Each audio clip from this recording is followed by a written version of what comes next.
വളരെ പെട്ടെന്ന് ഒരു അതിഥിയിലേക്ക് പോവുകയാണ്. നമുക്കൊപ്പം ഇപ്പോൾ മന്ത്രി എം ലിജു ചേരുകയാണ്. മന്ത്രിയായി സത്യപ്രതിജ്ഞ ചെയ്തതിന് ശേഷമുള്ള ഒരു പകൽ കടന്നുപോയിരിക്കുകയാണ്. അദ്ദേഹം ഇപ്പോൾ അതിഥിയായി നമുക്കൊപ്പം ചേരുന്നു, ന്യൂസ് 18 ചേരുന്നു. ശ്രീ എം ലിജു, സ്വാഗതം. ഒരു മന്ത്രിയായി സത്യപ്രതിജ്ഞ ചെയ്ത ശേഷമുള്ള പകലാണ് കടന്നുപോയിരിക്കുന്നത്. ഒരുപാട് പേർ കാണാൻ വന്നിട്ടുണ്ട്, ഒരുപാട് സ്വീകരണങ്ങൾ ഉണ്ടായിരുന്നു. മന്ത്രി എന്ന നിലയിൽ ചടങ്ങുകളിലൊക്കെ പങ്കെടുത്ത പകൽ എങ്ങനെയായിരുന്നു?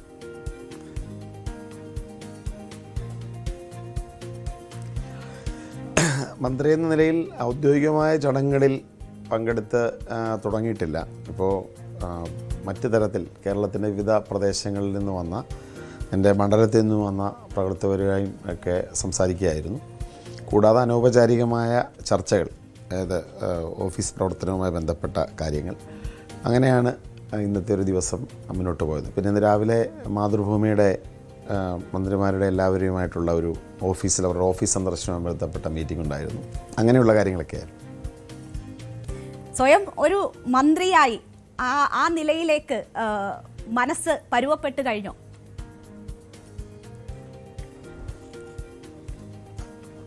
അല്ല, അങ്ങനെ പ്രത്യേകിച്ച് അങ്ങനെ എനിക്കൊരു ഒരു മാറ്റത്തിൻ്റെ ആവശ്യം തന്നെ ഇല്ല എന്നുള്ളതാണ് എനിക്ക് തോന്നുന്നത്. മുമ്പ് എങ്ങനെയായിരുന്നോ അങ്ങനെ തന്നെയാണ്. ഒരു വ്യക്തി എന്ന നിലയിൽ അതനുസരിച്ച് മാറ്റങ്ങൾ ഉണ്ടാവേണ്ട കാര്യങ്ങളില്ല. പക്ഷെ കൂടുതൽ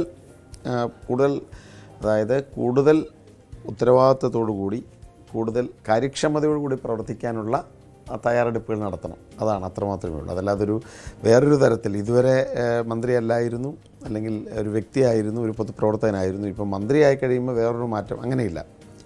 ഒരു പ്രവർത്തന രംഗത്ത് കൂടുതൽ കാര്യക്ഷമതയോടെ പ്രവർത്തിക്കണമെന്നുള്ളത് മാത്രമേ ഒരു മാറ്റം എന്ന തരത്തിൽ മനസ്സിൽ സ്വീകരിച്ചിട്ടുള്ള ഒരു കാര്യം.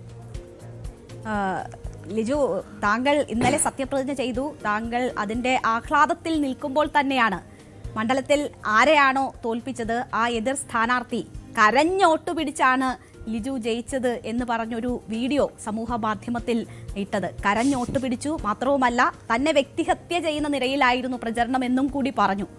ആ നല്ല ഒരു ദിവസത്തിൻ്റെ ഒരു പ്രഭ ഇച്ചിരി കുറച്ചോ ആ വിമർശനങ്ങൾ?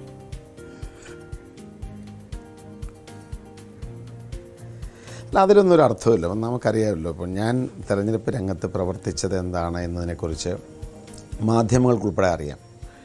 ഞാൻ കായംകുളത്തെ ജനതയോട് എനിക്കൊരു അവസരം നൽകണമെന്ന് അഭ്യർത്ഥിച്ചു. കേരളത്തിലും കായംകുളത്തും ഒരു മാറ്റം വേണം എന്ന കാര്യം മുന്നോട്ട് വെച്ചു. ഒരു വികസന അജണ്ട മുന്നോട്ട് വെച്ചു. നിയമസഭാ പ്രവർത്തനങ്ങളെ സംബന്ധിക്കുന്ന ഒരു കാഴ്ചപ്പാട് മുന്നോട്ട് വെച്ചു. ജനം അതിനെ അംഗീകരിച്ചു എന്നാണ് എനിക്ക് മനസ്സിലാക്കാൻ സാധിക്കുന്നത്. അതുകൊണ്ടാണ് CPM-ൻ്റെ വലിയ ശക്തി കേന്ദ്രങ്ങളിൽ പോലും വലിയ ഭൂരിപക്ഷം ലഭിക്കുകയും കായംകുളത്തിൻ്റെ നിയമസഭാ ചരിത്രത്തിലെ ഏറ്റവും വലിയ ഭൂരിപക്ഷത്തിലാണ് ഞാൻ വിജയിച്ചത്.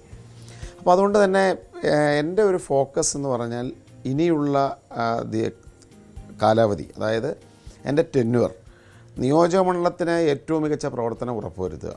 ഇപ്പോൾ ഒരു മന്ത്രിസ്ഥാനം കൂടി പാർട്ടി മുന്നണി നൽകിയിട്ടുണ്ട്. അത് വളരെ ഉത്തരവാദിത്വത്തോടെ, സത്യസന്ധതയോടെ ഭാവി കേരളത്തിന് പ്രയോജനപ്പെടുത്തുന്ന രീതിയിൽ ചെയ്യുക. നാടിൻ്റെ നയരൂപീകരണത്തിൽ വളരെ ഒരു മന്ത്രിയുടെ രീതിയിൽ, ഒരു പൊതുപ്രവർത്തകൻ്റെ രീതിയിൽ പങ്കുവഹിക്കുക. ഇതിനപ്പുറത്ത് ഇതിൽ നിന്നും ഡൈവേർട്ട് ചെയ്യുന്ന തരത്തിലുള്ള ഒരു കാര്യത്തിലും പ്രതികരണം പോലും അർഹിക്കുന്നില്ല എന്നുള്ളതാണ് ഞാൻ ഈ വിഷയത്തിൽ വെച്ച് പുലർത്തുന്ന നിലപാട്. ഇതൊക്കെ തന്നെ ബഹുമാന്യായ എൻ്റെ എതിർ സ്ഥാനാർത്ഥിയെ സംബന്ധിച്ച് അവരുടെ തിരഞ്ഞെടുപ്പ് തോൽവിയുടെ കാരണങ്ങൾ അവരുടെ പാർട്ടിയെ തന്നെ ബോധ്യപ്പെടുത്തുക. അവരുടെ പാർട്ടി അത്തരത്തിൽ പ്രതികരിക്കട്ടെ. അവർ തമ്മിലൊക്കെയാണല്ലോ സംഭാഷണങ്ങളും വിവാദങ്ങളും ഉണ്ടായിട്ടുള്ളത്. എനിക്കിതിലൊന്നും താല്പര്യമില്ല. എൻ്റെ ഫോക്കസ് വളരെ കൃത്യമാണ്. മറ്റൊന്നിലും ഇത്തരം കാര്യങ്ങളിലൊന്നും വഴിതെറ്റി പോകേണ്ട കാര്യം എനിക്കില്ല. തീർച്ചയായും. അപ്പോൾ ഈ ഒരു പ്രചരണത്തിൻ്റെ സമയത്ത് വലിയ ഒരു വൈകാരിക പ്രതികരണം ഈ തോൽവിയെക്കുറിച്ച് നടത്തുന്ന സമയത്താണ് ഇങ്ങനെ തൊണ്ടയിടറിക്കൊണ്ട് ലിജു സംസാരിക്കുന്ന സാഹചര്യം ഉണ്ടായത്. അങ്ങനെയൊന്നും വേണ്ടായിരുന്നു. ആ നിമിഷത്തെ ഇപ്പോൾ അങ്ങനെ വന്നു പോയല്ലോ എന്നോർത്ത് പഴിക്കുന്നുണ്ടോ? അങ്ങനെ കരഞ്ഞു എന്ന് എല്ലാവരും പറയുകയാണ്. അന്ന് വാർത്തകൾ വന്നു, അതിനുശേഷം ഇപ്പോൾ എതിർ സ്ഥാനാർത്ഥി പറയുന്നു. അപ്പോൾ എല്ലായ്പ്പോഴും അതിങ്ങനെ ഓർമ്മിപ്പിച്ചുകൊണ്ടിരിക്കുകയാണ്.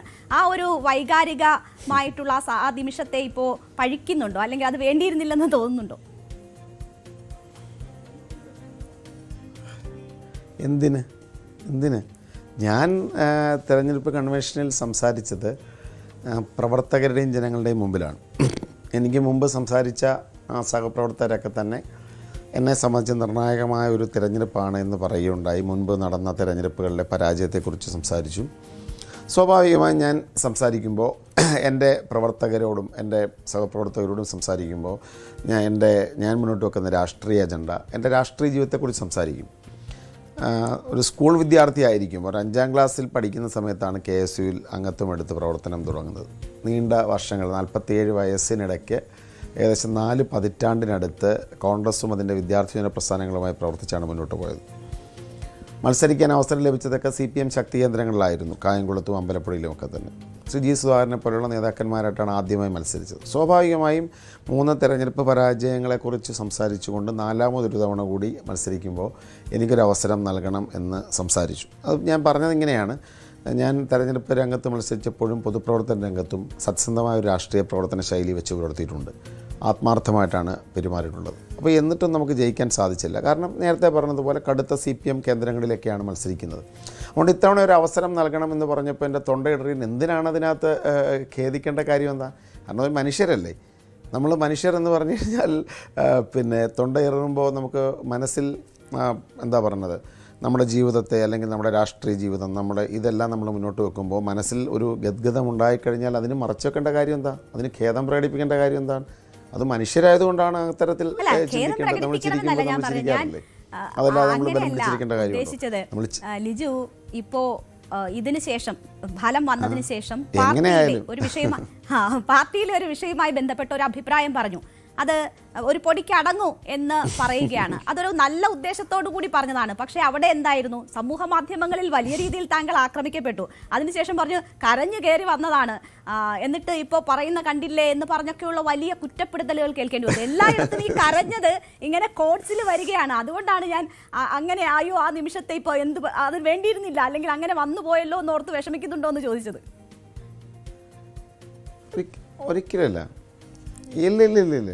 ഞാൻ അത് ആത്മാർത്ഥമായ ജനങ്ങളോട് സംസാരിച്ചാണല്ലോ. ഇപ്പോൾ കായംകുളം പോലെ ഒരു നിയമസഭാ മണ്ഡലം ഡീലിമിറ്റേഷന് ശേഷം ഒരിക്കലും കോൺഗ്രസ് ജയിച്ചിട്ടില്ലാത്ത, ലോക്സഭാ തെരഞ്ഞെടുപ്പുകളിൽ എല്ലാ സീറ്റുകളിലും ലീഡ് ചെയ്യുമ്പോൾ ലോക്സഭയിൽ കോൺഗ്രസ് ജയിക്കുമ്പോഴും പിന്നിൽ പോകുന്നൊരു സ്ഥലം, കടുത്ത CPM ഭൂരിപക്ഷ പ്രദേശങ്ങളുള്ളൊരു സ്ഥലം. അപ്പോൾ അവിടുത്തെ ഒരു ജനതയുടെ മുമ്പാകെ ഞാൻ ആത്മാർത്ഥമായി എൻ്റെ മനസ്സ് തുറന്ന് എൻ്റെ പൊതുപ്രവർത്തന ജീവിതം മുന്നോട്ട് വെച്ച് ഞാനിതുവരെ വെച്ച് പുലർത്തിയ നിലപാടുകൾ മുന്നിൽ വെച്ച് സംസാരിച്ചപ്പോൾ, വൈകാരികമായി സംസാരിച്ചപ്പോൾ തീർച്ചയായിട്ടും ജനം അതിൻ്റെ ആത്മാർത്ഥതയെ ഉൾക്കൊണ്ടിട്ടുണ്ട് എന്നാണ് എനിക്ക് മനസ്സിലാവുന്നത്.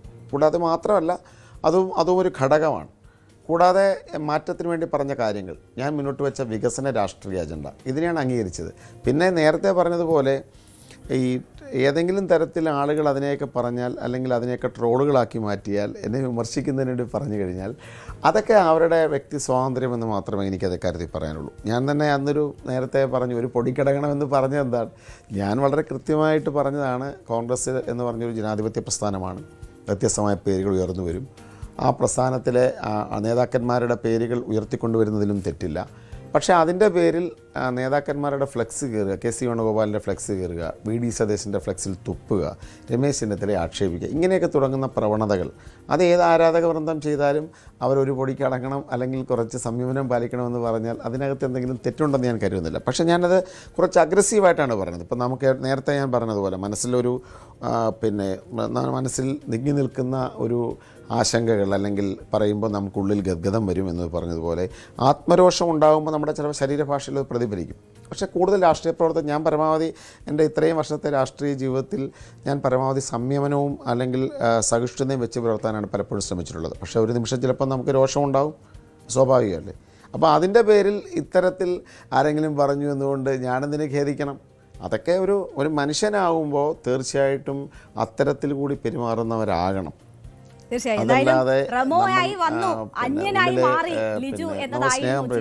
വിമർശനങ്ങൾ റമോയെ പോലെ വന്ന് അന്യനായി മാറിയ ലിജു എന്ന രീതിയിൽ പെട്ടെന്ന് ആ കമന്റ് ഒക്കെ അത് രേണു ഒരു കാര്യം ചെയ്താൽ മതി. അത് രേണു ഒരു കാര്യം ചെയ്താൽ മതി. ഞാൻ ഒരു ദിവസം സുപ്രഭാതത്തിൽ സ്ഥാനാർത്ഥിയായി രാഷ്ട്രീയ പ്രവർത്തന രംഗത്ത് വന്ന ഒരാളല്ല. എൻ്റെ യൂട്യൂബിലൊക്കെ നോക്കിയാൽ ഞാൻ സംസ്ഥാന യൂത്ത് കോൺഗ്രസ് പ്രസിഡൻ്റ് ആയിരുന്നപ്പോഴും KPCC ജനറൽ സെക്രട്ടറി ആയപ്പോഴും സംഘടനാ ജനറൽ സെക്രട്ടറി ആയപ്പോഴൊക്കെ നടത്തിയ പ്രതികരണങ്ങളുണ്ട്. അപ്പോൾ നമ്മളൊരു രാഷ്ട്രീയ വേദിയിൽ പ്രതിഷേധ പ്രസംഗം നടത്തുമ്പോൾ നമ്മൾ തീവ്രമായ രാഷ്ട്രീയ പ്രസംഗം നടത്താറുണ്ട്. ചില വിഷയങ്ങളിൽ വർഗീയതയ്ക്കെതിരെ സംസാരിക്കുമ്പോൾ അല്ലെങ്കിൽ മറ്റു തരത്തിലുള്ള കാര്യങ്ങൾ പഠിക്കുമ്പോൾ തീവ്രമായി നമ്മൾ ശരീരഭാഷ മാറി പ്രതികരിക്കാറുണ്ട്. അതേസമയം ഏറ്റവും സാധാരണക്കാരായ മനുഷ്യരുമായി, പ്രവർത്തകരുമായി അല്ലെങ്കിൽ മനുഷ്യരുമായി ഇടപെടുന്ന സാധാരണ കാര്യങ്ങളിൽ നമ്മൾ വളരെ സമചിത്തതയോടെ സംസാരിക്കും, സംവാദങ്ങളിൽ സമചിത്തതയോടെ സംസാരിക്കും. പക്ഷേ മനസ്സിൽ രോഷമുള്ളൊരു കാര്യം വരുമ്പോൾ നമ്മൾ രോഷത്തോടെ പ്രകടിപ്പിക്കണ്ടേ? ഞാൻ എൻ്റെ തെരഞ്ഞെടുപ്പ് കൺവെൻഷനിൽ സംസാരിക്കേണ്ട ശൈലിയിലാണോ എൻ്റെ മുന്നിൽ നമ്മുടെ പ്രസ്ഥാനത്തെ അപമാനിക്കുന്ന തരത്തിൽ സംസാരിക്കുന്ന അല്ലെങ്കിൽ പ്രവർത്തനങ്ങളുണ്ടാകുമ്പോൾ രോഷത്തോടെ സംസാരിക്കും?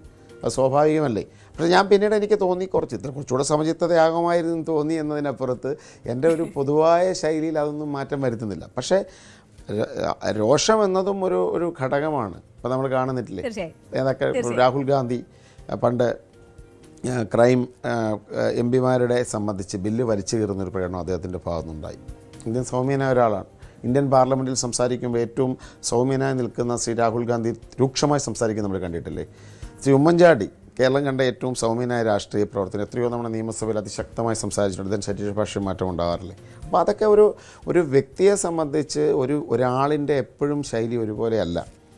നമുക്ക് ആത്മരോഷം ഉണ്ടാകുമ്പോൾ, സമൂഹത്തിലുണ്ടാകുന്ന കാര്യങ്ങൾ നമ്മുടെ ശരീരഭാഷയിൽ കുറച്ചൊക്കെ മാറ്റം വരും. പക്ഷേ ഞാൻ കൂടുതലും അന്ന് പറഞ്ഞ ശേഷവും ഞാൻ കൂടുതൽ ആലോചിച്ചപ്പോൾ കൂടുതൽ സമചിത്തത പുലർത്താൻ ശ്രമിക്കണമെന്നൊരു കാഴ്ചപ്പാട് എനിക്കുണ്ട്. പരമാവധി അങ്ങനെ തന്നെയാണ്. പക്ഷേ രോഷവും ദുഃഖവും സന്തോഷവുമൊക്കെ ഒരു മനുഷ്യൻ്റെ ജീവിതത്തിൻ്റെ ഭാഗങ്ങളാണ് എന്നാണ് ഞാൻ കരുതുന്നത്. പക്ഷേ കൂടുതൽ വാർത്തകൾക്ക് News 18 Keralam YouTube channel subscribe ചെയ്യുക.